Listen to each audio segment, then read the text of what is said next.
Hello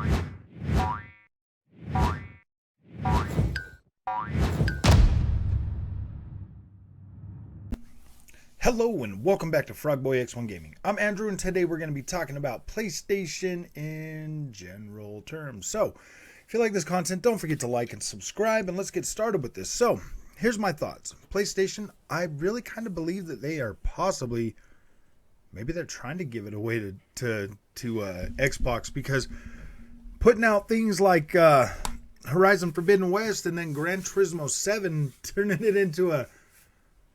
Man, the internet's mad. The internet's mad about Gran Turismo right now. Me personally, I already made a video talking about how I felt about it, but let's think about this, man. Like, Sony no longer cares about delivering a quality experience. They are more interested in finding ways to empty your pocket into their coffers. And like, that's sadly the truth, and I've been saying that since the beginning of this generation. There was no appetite for a price increase on games. There was none. Like, I mean, they completely misread that room. Like I said before, it's probably like Activision and EA and Square and all these other big developers. They were all sitting at the round table with Sony, with Phil Spencer over there. And they're like, you know what, guys? The time has come. We need to raise the prices of our video games. And Phil Spencer was just sitting back there laughing like, Game Pass. And the rest of them are like, yeah, Sony, that's a great idea. We should definitely charge people $70 for our video games. And then Activision fell, and now they're going to be part of Microsoft. And that just leaves, like Sony and Rockstar and EA sitting there, and Square Enix, and they're like, well, what are we going to do now without our star player? And they're like, well, just you know what? Just add microtransactions to all of our games. Let's do live service everything. We'll be fine. And then Rockstar comes out and they're like, yeah, you know what? We're going to re-release Grand Theft Auto 5. And Sony's like, yeah, do it. That's a good idea, man. We definitely need some more Gran Turismo 5 out there. Grand Theft Auto 5. And they're like, yeah, we'll do it. We'll make it next gen and charge people more money for it. And they're like, yeah, because that's basically all we've got, most of their talent, the guy that used to write Grand Theft Auto, he's not even with the company no more, so I'm pretty sure they're sitting there like, well, how are we ever going to top Grand Theft Auto 5? They're like, we're not, just make another one. And then they'll bring out the next Grand Theft Auto, and it'll be some female lead character that tries hard to like be evil or whatever. I mean, that's going to be, that one's totally going to go down in flames completely, because most of the guys that play Grand Theft Auto, I mean, they might be okay with it for a few minutes. I mean, as soon as it wears off, I mean, I don't think that one's going to go too far either. But Sony's kind of dug themselves this little hole of being like this premium brand and the market leader and paying for third-party exclusive deals and all of that. And those are turning out not to be that good. You got like Babylon's Fall. You're going to have Forspoken here pretty soon. That's probably going to flop too. Stranger of Paradise. That one they didn't pay for the thing. But Square Enix's track record starting to get real. I'm literally more excited about what Bandai Namco is bringing to the table than I am Square Enix. And I've been playing Square Enix games since PlayStation 1. Even Super Nintendo I've been playing Square Enix games for a long time. The Super Nintendo all the way up. And for a company like Square Enix to be failing so badly at the beginning of a next generation, they started waning off. If we're completely honest, the PlayStation 3 era, it started going downhill for Square Enix, and now you got Capcom back on the rise, with the Resident Evil series, making those and coming out being like, yeah, man, everybody that's already bought our games, free upgrades, man, free upgrades. The only ones that are like really dead set on trying to push this new pricing forward are the big heavyweights that, like, seriously, EA, look at Battlefield 2042, man. That game came out and like it's still broken. Nobody wants to play it. I spent $100 on that game, and I'm just like, wow, man, like what's going on? Gran Turismo 7 is either going to sink or swim. It is. if they continue down this path of egregious microtransactions and fiddling with the in-game currency to make it so it feels just the perception of that. Like me personally, I don't feel like it's to that point just yet, but just the perception that that brings to Gran Turismo, a game that is known for its grind, to be more grindy, just to compete in online races. Me personally, I didn't find that problem because I saved my money or whatever. I didn't just buy a bunch of frivolous stuff, so I saved my money so I can compete, and I'll be able to compete in those races. But man, if you're not watching what you're doing with Gran Turismo, you can definitely put yourself in a position to where having to buy something is a possibility. The invitation only cars that they do at Brand Central, that could make you feel egregious too, because once you get that invitation, you have a set amount of time to buy that car. You have a set amount of time. If you don't buy that car in that set amount of time, then you'll lose that invitation, which will hopefully eventually come back. But I've gotten invited to buy a couple cars. The Lamborghini Veneno, $1,600,000. So if you were to have to buy, if you didn't have that money, you would either have to grind out that, which could be done in about a day and a half, maybe two, or you would have to purchase a $20 DLC pack, credits that will give you 2 million credits. The pricing scheme is already screwed up on that. For $2.50 you get 100,000. For $5 you get 250,000. For $10 you get 750,000, and then for $20 you get 2 million. So it already sucks that they kind of like chip off a little bit. It's like your $10 isn't worth nothing.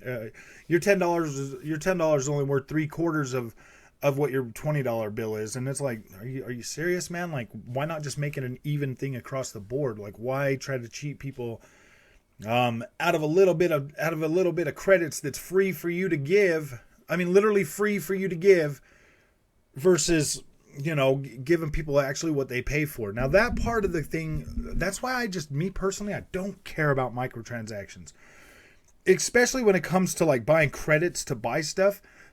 If I want an outfit or a skin or something in the game, I just buy that.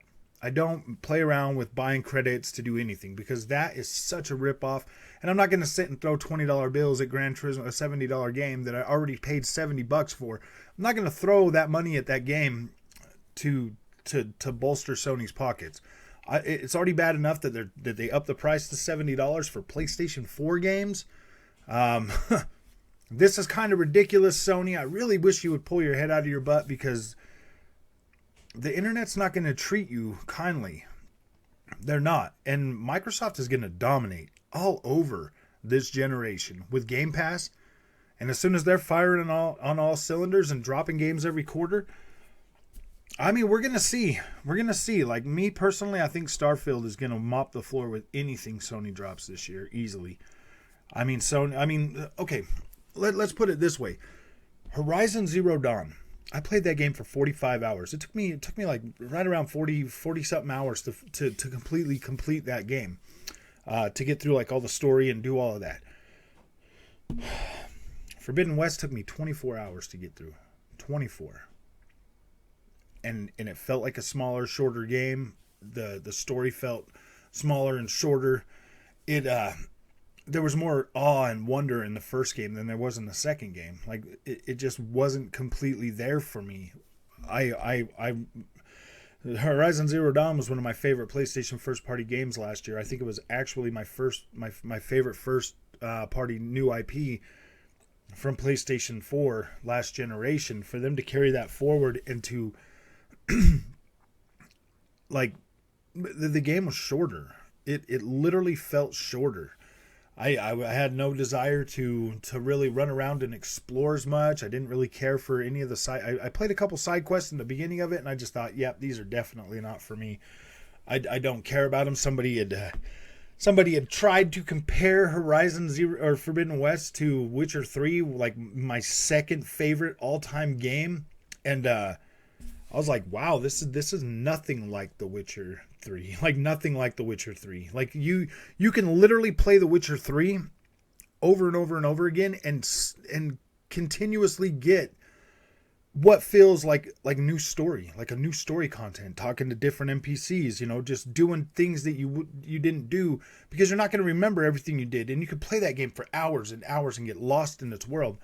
Horizon Forbidden West, for me, like, it did not have that pulling power, and a lot of that is because the freaking cutscenes are so gosh dang beautiful that when you go back to the regular game, you're just left wanting the rest of the time. You're just like, wow, man, this doesn't really look as good as the cutscenes did. So I don't know. It was too jarring. It's too jarring, and it's ruining the experience for a lot of people, because when we see those cutscenes when they're doing their marketing, and we're like, oh my gosh, this looks so gosh dang beautiful, and then they put the games out, and it's like, dude, this freaking gameplay doesn't look anything like that. It doesn't look anything like that, and then you're stuck wondering, like, well, this is what they showed me, and this is what I got, and it gets really frustrating to consistently feel like Sony's like trying to pull the wool over our eyes or something, and they are. I don't believe that Polyphony Digital really wanted to take part in this whole egregious money, this whole egregious freaking, I do give Polyphony Digital the benefit of the doubt. I do. I don't feel like this is what they intended for this game. I don't feel like they intended this to happen to Gran Turismo 7. I don't feel like these orders are coming from the creator himself. I have a lot of respect for the guy that created Gran Turismo. It just, gosh, man, he's taught me so much over the years that I don't believe that he has this. He wants you to enjoy his game. I guarantee he does. I guarantee he wants you to enjoy his game, to enjoy car culture like he does. This is all coming from the top. This is all coming from Jim Ryan and Sony and everything else. Sony is no longer the brand that you or I grew up to love. And I seriously recommend you join Xbox. Not join Xbox, but pick up Xbox. And let yourself be happy again and enjoy games, man. Because right now, as it sits, PlayStation is going to nickel and freaking dime you for every single thing you want. If you like Gran Turismo, they found a way to nickel and dime you. They're going to nickel and dime you, man. If you're in that, if you're going into that game for anything other than playing it and actually getting in there and like driving and stuff, man, like the cafe grind was pretty cool. I really liked that. I thought that is exactly what Gran Turismo needed in the bigger spirit of things. I hope they bring more cafe missions. I hope they bring just more of what is already in there and less microtransactions. Like, find a way to make that game greater than it already is. It already is pretty great, but the microtransaction thing with the new changes and everything like that is definitely going to weigh that game down. It's going to alter that experience from when I played and reviewed it. And I don't know if I'm going to go back and cover it every single time it gets an upgrade. Like, I mean, as it sits right now, my recommendation right now at this point on Gran Turismo Sport or on Gran Turismo 7 is to possibly hold off and wait and see what happens. Like, give it another month, see if they start doing the DLC launches and stuff. Find out what that's going to look like before you head in first to Gran Turismo.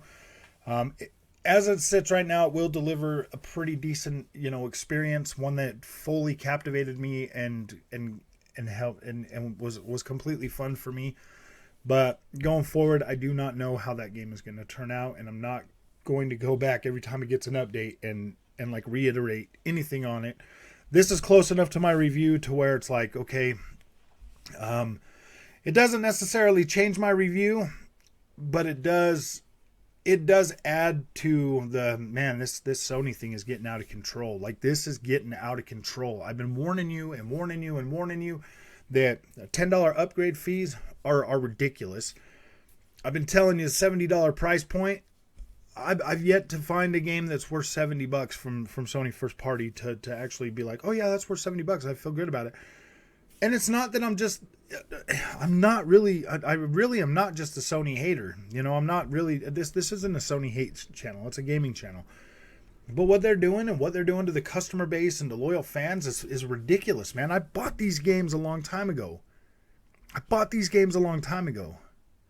I still own digital copies of these games. Why the hell am I paying freaking upgrade fees for Ghost of Tsushima on my PlayStation 5? Wasn't that the upgrade fee? Buying the PlayStation 5? Wasn't that the upgrade fee? Like, I don't get it. It's stuff like this that pushes me farther into Xbox's hands. You know what I mean? It's things like this that make me really appreciate Xbox a lot more than PlayStation. We could sit and go over the exclusives all day long, but if they're not bangers, who cares, man? If they're not freaking bangers, if they're not must-have, must-own games, like, who cares how many freaking exclusives they put out? That doesn't matter to me. And most of the stuff they're paying for third-party games anyway. So what does it matter? And they're all going to be live service. If you got a problem with the way Gran Turismo 7 is, don't buy a PlayStation. Don't buy a PlayStation, because this is only going to get worse until people stop buying PlayStations. If you stop buying PlayStations and start buying Xboxes, this will end faster than it will if you keep buying PlayStations. I guarantee it.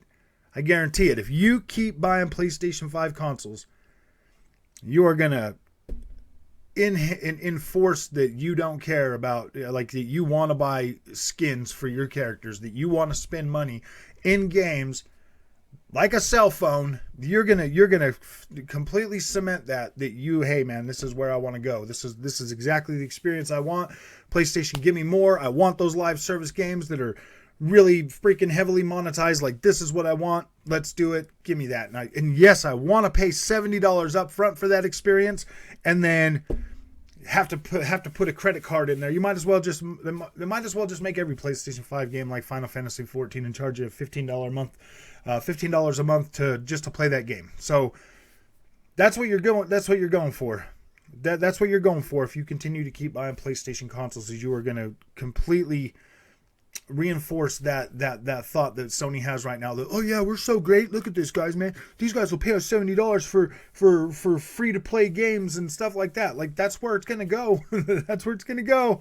You heard it from them. We got 10 live service games coming out. Out of our 25 games, we got 10 of those that are live service, and 13 of them are for PlayStation VR 2, and then the other 2 are just God of War Ragnarok, and that's they maybe got one more, but those are PlayStation 4 games. So yeah, we couldn't figure out a way to get the monetization in there in time. So man. Well, Forbidden West is one of those, and then God of War Ragnarok. Yeah, so after that, it's all PSVR and games of service, man. So you take your pick, because I guarantee it, if PlayStation VR 2 comes out at $400, that thing's dead on arrival. Completely dead on arrival. I've got a powerful PC and that Quest, that Oculus Quest 2, and I'm telling you, man, that image still looks a little blurry and leaves a little bit to desire, but I mean, it's a lot better than what PSVR was. So if PSVR 2 can't match that quality or be better than that, like, it's dead on arrival at $400. It's completely dead on arrival. But that's my PlayStation rant for today. We're definitely going to be moving more full steam ahead with our Xbox content, because this PlayStation stuff is getting a little bit out of control. I did let myself get sucked back into the whole Gran Turismo thing.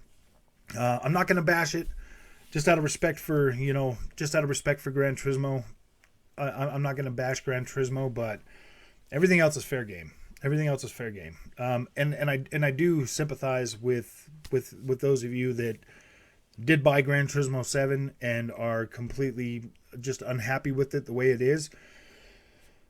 Man, I wish I could tell you things are going to get better, but with this new Sony, man, I don't know. Like, nobody knows. Like, we can't. Like, I don't know if Sony is going to get better or if things are just going to continue to go down this path. So, I am here for you, though. I am here, and I do care, and I will use my platform to call this stuff out the best I can. Gran Turismo 7. If the next update is really egregious or really bad, yeah, we will definitely go back and take a look at that. But As it sits right now, I was still able to gain a bunch of money driving, just doing some, just going back and grinding some races and stuff. So I don't necessarily think the grind is too bad just yet, but it could get completely worse if you really are shooting for those cars. Yeah, the grind is terrible. But if you're just trying to play the game and get like your car and have fun with it, whatever, I don't necessarily think the grind is too bad yet. I think the end game grind in Gran Turismo, like the collector's grind and all of that stuff, yeah, that is going to be pretty egregious. So I caution you on spending money. I caution everybody on spending money on microtransactions. First of all, if you don't need it, don't buy it. And please don't buy stuff to pay to win. Like this game could definitely be pay to win. Like you can literally buy money to fix up your cars, to compete in GT sport, or to compete in sport mode. So that really does suck. That being tied to that and being able to actually purchase that that really sucks. But real world waste drivers, they do spend money on their cars. So I mean, like, I don't know. There's a million different euphemisms and ways to minimize that and make it not so. So if you like this content, don't forget to like and subscribe, and I will see you in the next one.